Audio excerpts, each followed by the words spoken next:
Okay, so I've went ahead and finished up the primer on this. You can see the gray color's just sitting there and it's getting dry and hard, and that's what we want to have happen. So we're getting ready to start on with the painting and weathering of this thing.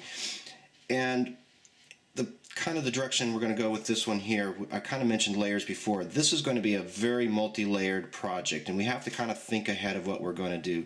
And briefly, let me give you an overview, and then we'll go through the process and we'll really explain what I'm doing. We're going to do what's called the hairspray method, for lack of a better word. The method was originally designed and used with hairspray, and the whole idea of this was you lay down a layer of paint. Over that you lay down a layer of hairspray, which is a water-soluble substance, and then you lay down another layer of paint.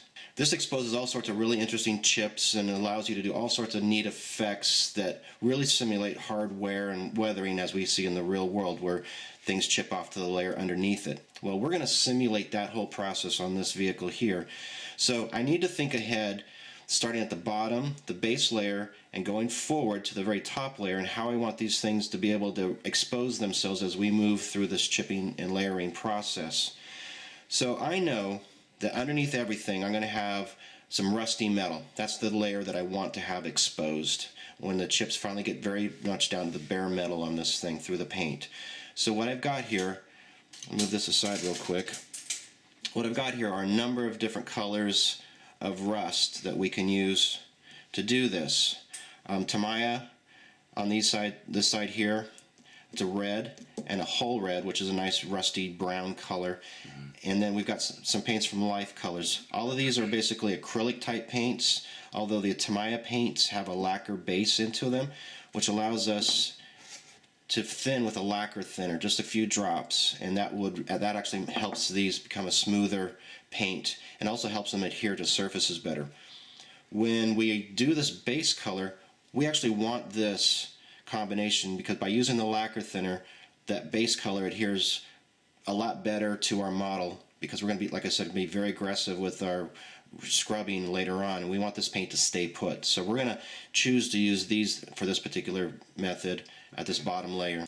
The final step in this, now I mentioned hairspray, but there's a number of companies out there now who have decided to kind of fine-tune hairspray, because there's a lot of variables in hairspray. Which brand do you get? You know, They all act a little differently. They have perfumes in it and things like that. In fact, some don't even work at all. I remember on a couple of our previous tutorials we had used hairspray technique, and we had to go back to the drugstore and buy some more hairspray because it just wouldn't work. Right. So once the technique was developed, people started having those experiences. It wasn't working consistently for them. So companies such as AK Interactive have come out with a solution that has the better properties of hairspray. It's water soluble. It gives you that soluble barrier that you can place between layers of paint, but the consistency is also there. And there's no perfumes and things like that. So it's made for doing what we do. And it's a very good option if you are going to go down and do this with any regularity, because what you really want when you do modeling and painting is to find those consistencies, the things that you know are going to work, that you can rely upon, and from that base you can do some experimenting. But if you have to reinvent the wheel every time, every hairspray bottle is a little bit different, then you really have a hard time perfecting your technique, because you're always trying to figure out what the product is going to do. Right. So I'm going to go ahead and mix up now. I'm going to put the Life Colors aside because I've chosen not to use those. And I'm going to go ahead and mix up a little bit of this whole red and flat red. So as I mix even this bottom layer of reds, I'm going to mix just slight amounts in here, because I'm going to want lighter and darker shades of rust or reds on my base layer. So when they become exposed, it's a little different color of exposure here than might be over here. It's not that I'm so much planning where it's going to be. I just want it to look a little different. Right. So that's important. It's probably one of the more important things that I like to make sure I mention to people. So we're going to do this the old-fashioned way. We're just going to put a couple of drops in here, mix it straight into the cup. Again, I'm looking for variation color, so I'm not even worried about how much or what the mix is. I know that this color, the whole red, is a little on the dark side for what I'm going to do, so I'm going to brighten it up with just a little bit of pure red. And, you know, I'll put 2 spoonfuls in there. Let's see what that does. And this is probably not the best idea, but I'm just going to go ahead and dip some of this lacquer thinner in here as well. And just put a couple of that. And that's all you really need of the lacquer thinner. Just enough. Right. Just enough to barely, I'm not really trying to thin it so much as I'm just trying to add the properties of the lacquer thinner, the adhesion principles, the properties to it. So I just kind of mix that together. And we'll go ahead and spray parts of this. Now you're going to watch, as you see me do this, you're going to see I'm just going all over the place, and I'm not really worried about a even coverage right now. The coverage will come over time. There we go. But I'm just going to go ahead and do this because I'm going to change my colors here in a moment too. So any place that I don't get right now, I can come back and get later. So I know this looks a little odd, but we're just going to go ahead. We're laying base colors because eventually this whole thing's going to be painted green anyway.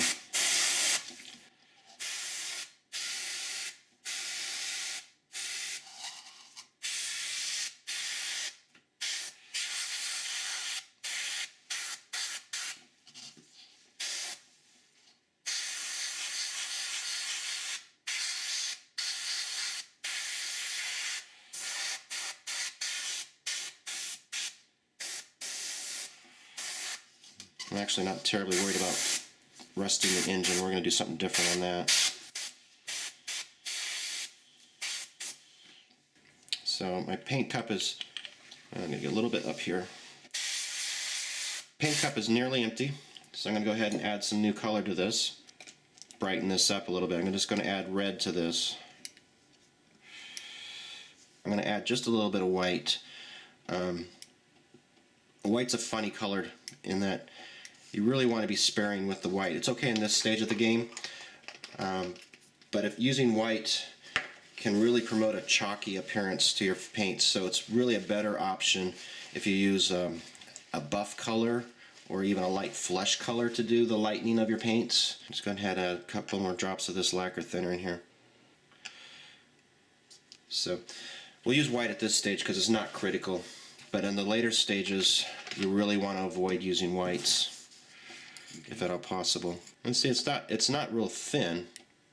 It stays on my brush, matter of fact. So you see the lacquer thinner really isn't thinning this so much. And I tend to like to paint with thicker viscous paints. I don't thin my paints a lot. So here we go. And once this paint clears itself out, we'll start seeing a difference in color between what I had and what we've got now. There, you start seeing now this is the old color and our brighter color showing up here now.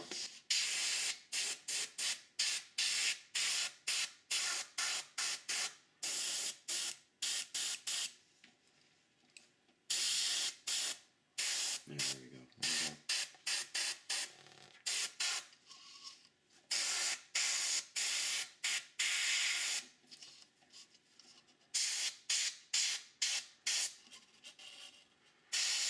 Now you can see why I didn't want to put the top on this, because even at this stage I'm having a little bit of difficulty getting my airbrush to get in there.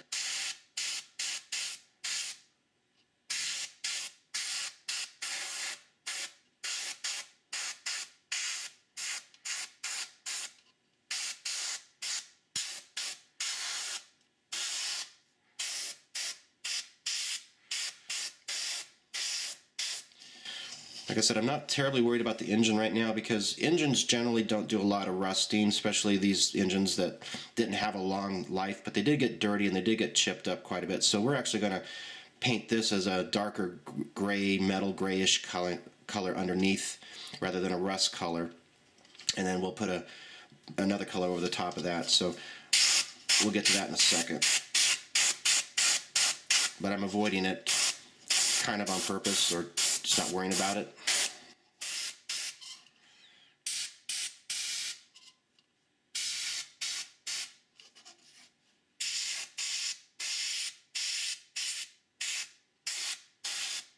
Instead of adding more red, let's just add white, and we'll really get this going. This is probably a little on the bright side, but there we go. So in this case, we can go ahead and a little bit more sparingly with this really bright color.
And we can be real aggressive like that and it will still be fine.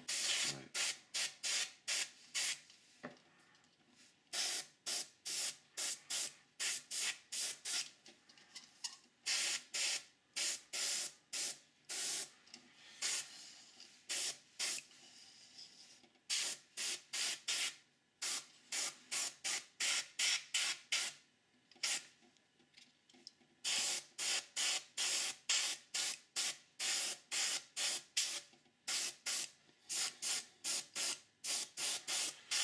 Okay. We're going to go ahead and say that that's good for that rusty color. But what I want to do while we're still at this stage is go ahead and add these shadows and basically make certain areas of this basically go away. So again, I'm not terribly concerned about the mix. All I'm doing is I'm adding, in this case, a Tamiya German gray, which is a very dark gray. Add a little more of this thinner to it.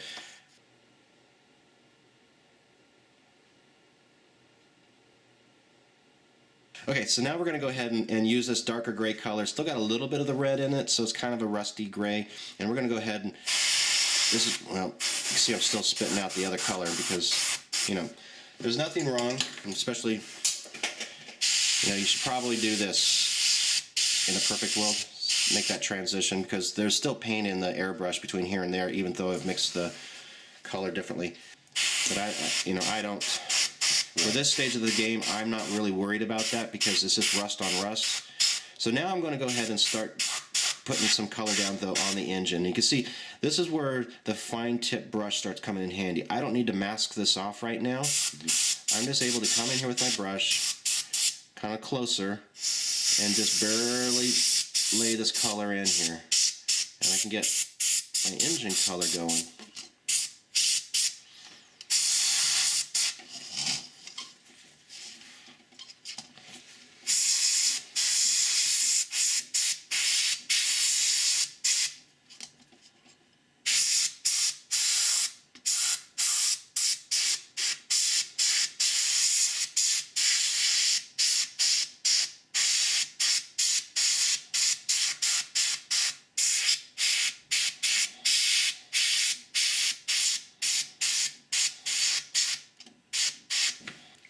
Add a little more gray to this.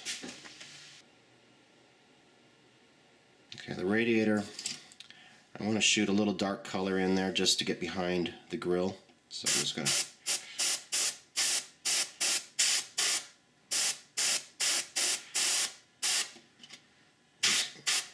To some degree we're kind of starting to put some shadows in here, but not terribly worried about it yet. You'll see aircraft modelers especially, they'll spend a lot of time pre-shading, going up and down the panel lines, outlining, putting a dark color in there so that when they overlay their top colors, they've got some definition. We're kind of doing that right now. Same idea, getting some of these corners. But keep in mind, we're going to cover this all up anyway. So most of this won't show. Or if it does, it's going to be incredibly subtle. But again, we're working with lots of layers, so even a little bit of extra work right now, a little extra color, a little extra visual interest plays later on. All of a sudden, maybe just one little area that this gray is going to show through, but that might be the little area that just turns this model from the ordinary to something a little bit special because it's unexpected, it happened kind of randomly, it's in a place that surprises you. And that's the way I like to approach these things. I'm fairly, actually I've described it to people as that there's two types of people who do art. There's sketchers and there's drawers. I'm more of a sketcher. I'm pretty broad stroked, pretty rapid, and I'll tighten it up later on, but I'm not really concerned about the precise lines like maybe someone who's doing drawing might do. So right now I think I'm just going to let this dry for a moment. I've got my dark color on my engine that I want. I've got an overall sort of various color of rust underneath. And the next step we're going to do is we're going to seal this together with a layer of clear coat. And the reason we're going to do that is we want this to stay here. So as we become aggressive with our scrubbing and things we're going to do later on in the weathering process, we don't want to go below this layer. We don't want to go down into the primer or expose the plastic. So we'll protect this with a layer of clear coat, let that dry, then we'll come back in with this chipping solution and we'll start going forward from there. I traveled to the studio here, and so I didn't bring all my materials with me, but that didn't really bother us too much because I went down just basically to the local store and was able to get some clear coat. This happens to be Krylon, which I'm familiar with and I know will work for this purpose. What I'm looking for basically is gloss transparent. The hobby companies, model companies in a hobby store, you'll be able to find these as well. Tamiya makes them, Model Master makes it, AK Interactive makes some of this. So this is, but you need this clear transparent layer for this process to work. So in this case I've got a big giant rattle can like we talked about before, and I'll just go ahead and show you on air here how I'm going to decant this. Be a little bit messy, and you can use a bigger cup if you want to, but for the sake of expediency I'm just going to go ahead and do it in here. So I'm just going to try to lightly, maybe, I'm just going to go in here, let it spit into my cup. I just want the liquid to go into my cup, and then I'll airbrush it onto the model. And I got plenty in there. Right. And then just a light coat of this overall.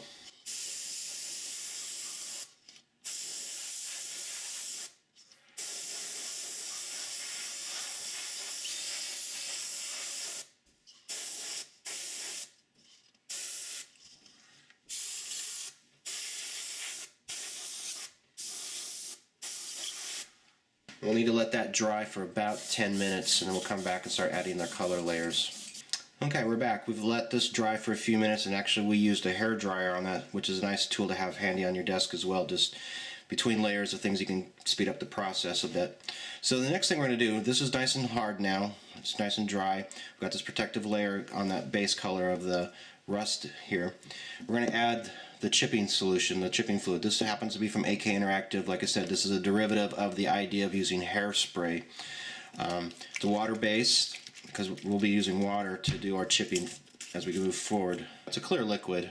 I just shook it up and it's Okay. dissipating. Whatever solution you use, hairspray, chipping fluids, or whatever, part of the effect is based upon how heavy you put this layer on. There's a little bit of experimenting that you're going to have to do to find out what does what, but in general you don't want it on too thick. If you put it on too thick, it's hard to come off, and it takes larger sections of it off, and kind of gives you less control. If you put it on too thin, you don't have enough of the fluid on there for it to actually do its thing. You don't have enough water soluble material in there. So a medium, almost like the same density that I put on the clear coat, you're going to want to put on the chipping solution. So we'll be able to see this because it's going to look wet as I put it on and then dry. And in this case I'm going to put it on everywhere because I want to, it's actually spitting. So we're just going to put this on. You'll be able to see it as it looks wet. There we go. Just going to spin it around. We're going to get every surface with this.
And that's probably about good enough.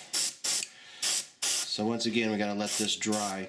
And at this stage, I really would recommend not using a hair dryer. You want this just to air dry, self-level itself, not stick too hard to the layer underneath it. So we're just going to let it do its own thing by itself. So this will take about another 10 minutes to dry. It can go up to a half an hour, probably be better. And then we'll come back with some color.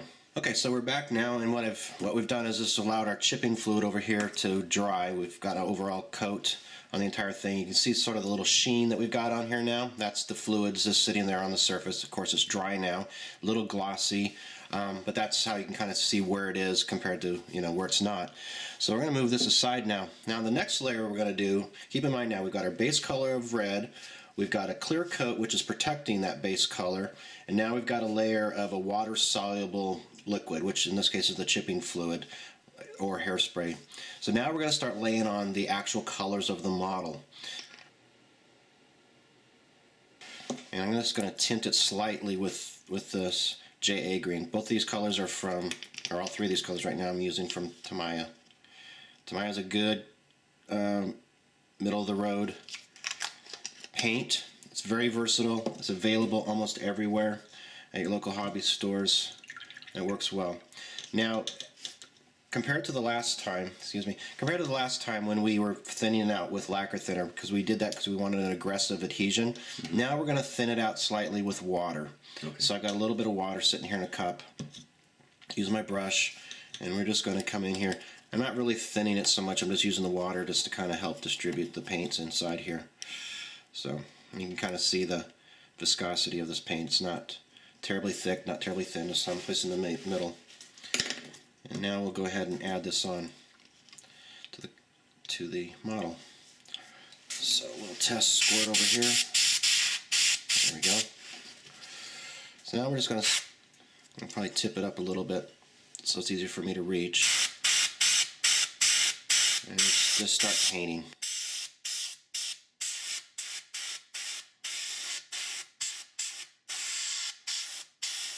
You can see I'm kind of moving around quickly, a little bit over here, a little bit over here. Again, we're going to build this up in layers, and I'm really actually looking for some of these little rust spots just to not get covered, because that's the effect I'm looking for later on. So I don't care to have a pristine paint job and then go all the way back to a worn paint job. I can kind of help myself along here by making kind of a worn paint job to start off with. So I'm going to get back in here where this seat is. On top here. For instance, areas like this, I know that the crew walked on and off this thing quite a bit, so that's going to be chipped up and scuffed up fairly well. So I don't need to worry about getting a terribly good coverage there, because I do know I want to chip that area off. Places up here on the top, I may have some chips and scrapes and stuff, but not so much. So I can go ahead and lay that color on a little heavier.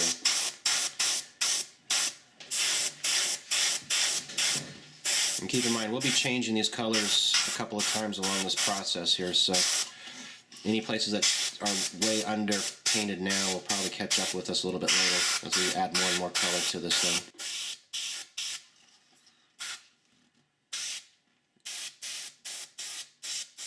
Trying to get underneath the roof up there real quickly.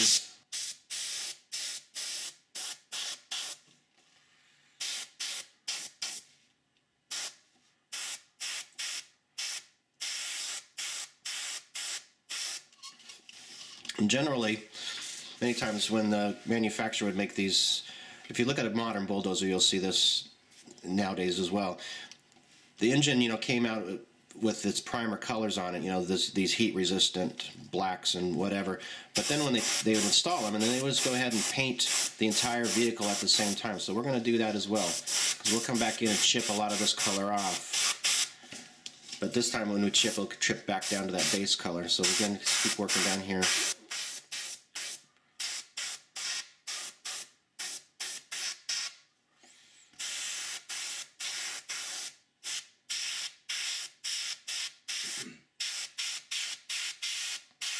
So even the wheels. Okay. Yeah, even the wheels will get done. Right now we kind of want to make the balance. When I do painting and stuff, you kind of have to think. you're going to tell a story here. You know, where did this come from? Where did the model come from? Where did the vehicle come from? Where is it going? And how did it, you know, what's this path? So all vehicles started out brand new. So you know, if you can look down at your local, you know, used or heavy equipment dealership, and they're very pretty. You know, heavy equipment starts out with a really hard coat.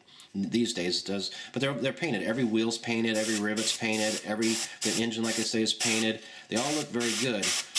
And so we have to kind of replicate that. We have to account for that. So, you know, that means that, yeah, of course, the wheels will be painted because it initially came from that. Right. If you remember, I'm going to set this aside real quick without trying to drop it. Remember, we left our wheels so they could spin. This is a good time for us to do that so we can get these. See here, this was being blocked by this running gear superstructure right there. So we'll just spin those around a little bit, make sure we got those sections. Because again, we're going to put tracks on this and we're going to be fiddling around with this. So we're going to spin these wheels a number of times. So we don't want to forget to paint this now and then spin it later and find out we've got a part that hasn't been painted. So let's keep moving along here. Like I said, I'm going to adjust the colors here in a second. Just kind of spray these out, this color out, and then we're going to adjust the colors. And I'll come back and get some more of these areas.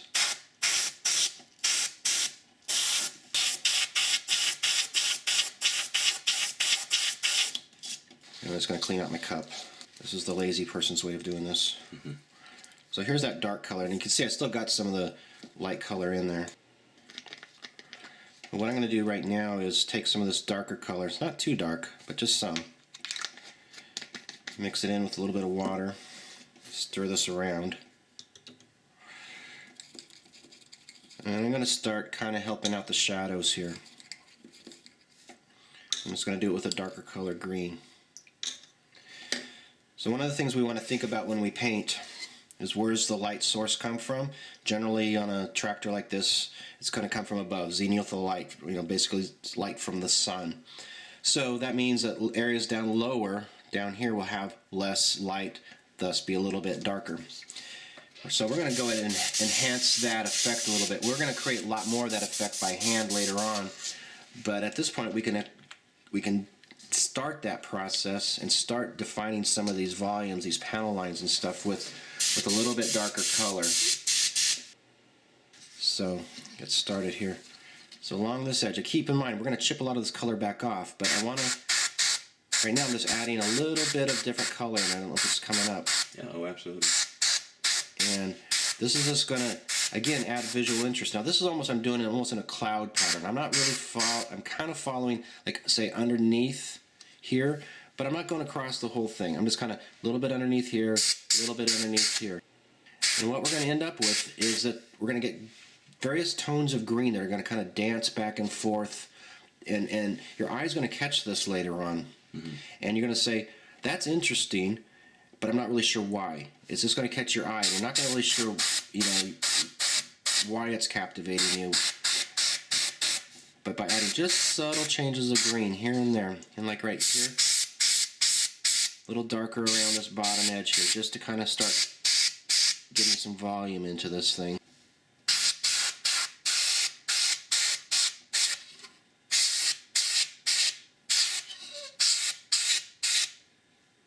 A lot of times you could just even highlight these little bolts by doing something like that.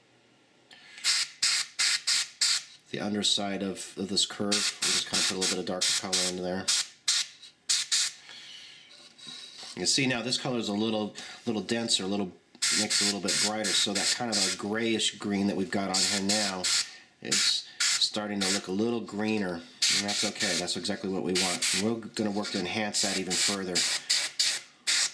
Now here's something we can do that's kind of interesting. Is along this will be a juncture between these two parts eventually. Mm-hmm. So we can accentuate that even further. Not only is there going to be just some lines there because of the two parts together, the two panels, but we can actually enhance that by putting a little darkness right along that edge there, a little shadow. And we're going to do that back here as well. So now all of a sudden this piece has a little bit of volume. And it also kind of simulates a little bit, because we got darker to the edges and a little bit lighter to the middle, kind of a little bit of sun fading. These are all little things that you kind of keep in mind as you're moving in here. You know, what's the story we're trying to tell? So as we go up to the front here, we're going to add some shadow, especially around those radiator covers. A little darker to the bottom. This time I'm going to add this yellow-green color to the mix. So I've still got a base of this one, base of this darker green that I still had in the cup, and now to it I've added this yellow-green to go with it. And you can see it's really brightened up this color now. And now we're going to really come in and exaggerate basically these colors. We're going to be a little bit stingy with this color. We're going to do it in logical places now. These are the brightest places, along the tops, along the edges, places that we really want to just real catch people's attention. Again, it's kind of like sun fade, the bright sparkle spot. Notice it's kind of a cloud pattern. I'm not really being specific with the lines. And again, we're going to spend some time chipping a lot of this color off. So what's random now will become even more random.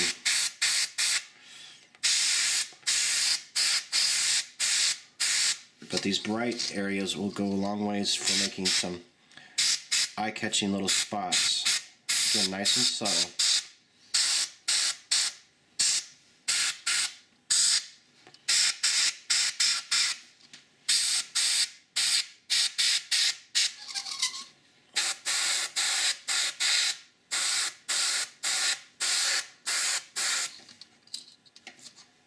I need to take care of that little spot right there where I moved the...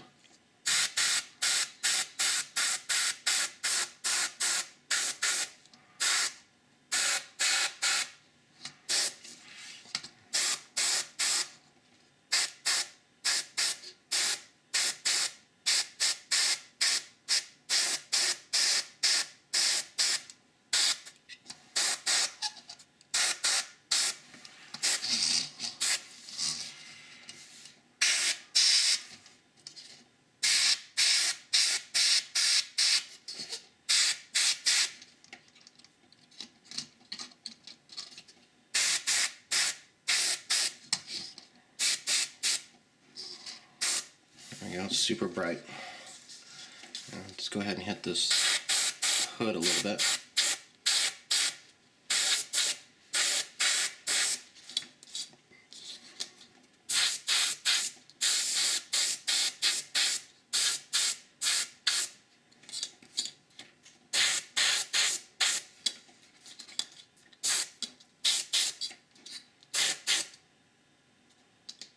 So now, what I'm going to do is change colors altogether. I'll take care of this part here, and I'll probably take care of the roof as well.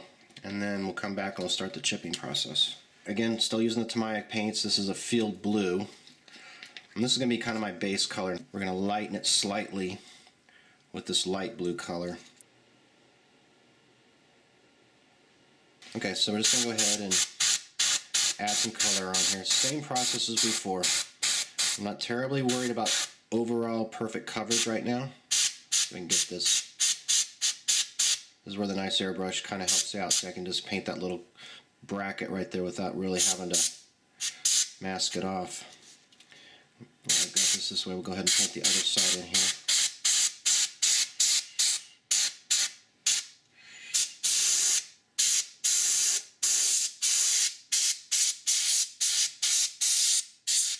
I know we've talked about white before, but we're going to go ahead and add white to this because I really want this to lighten up enough that these effects that we're going to do show up.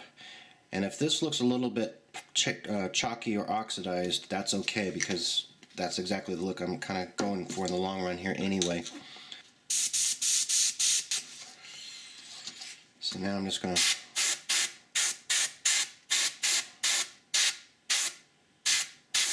and see how there's light, rust, and dark again. That's exactly this whole little gradient that kind of rolls down the side here. That's exactly what I'm looking for.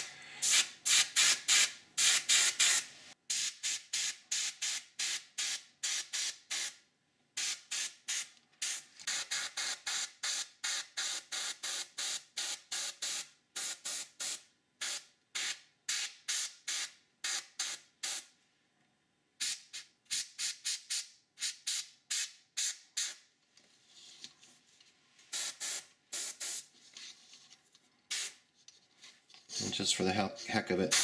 Put a little bit of this color on here too. I'll just give it a little more interest as we start chipping. On the engine? On the engine. Right. You can see I just kind of lighten it up a little bit. When we chip, we're going to, because we have different densities of paint, sometimes we'll just go through the top layer before we hit the next layer below it. Just a little bit of extra color here. It's not going to hurt anything. Right.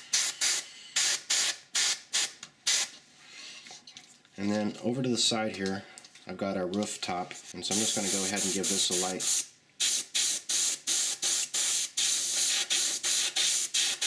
So in this case, our kind of our metal color, this gray-blue, is directly over the rust. So as we chip this one, it's going to go directly down to a rusty color. So it'll look like a little bit of metal plate. Or I'm going to purposely have a heavier coat there, lighter coat there. That's exactly what I'm looking for. So I got this white in here. I'm really going to lighten this color up quite a bit right now. And I'm actually thinning it out quite a bit with the water. This is probably the thinnest mix I've used so far. Lightly dust this roof.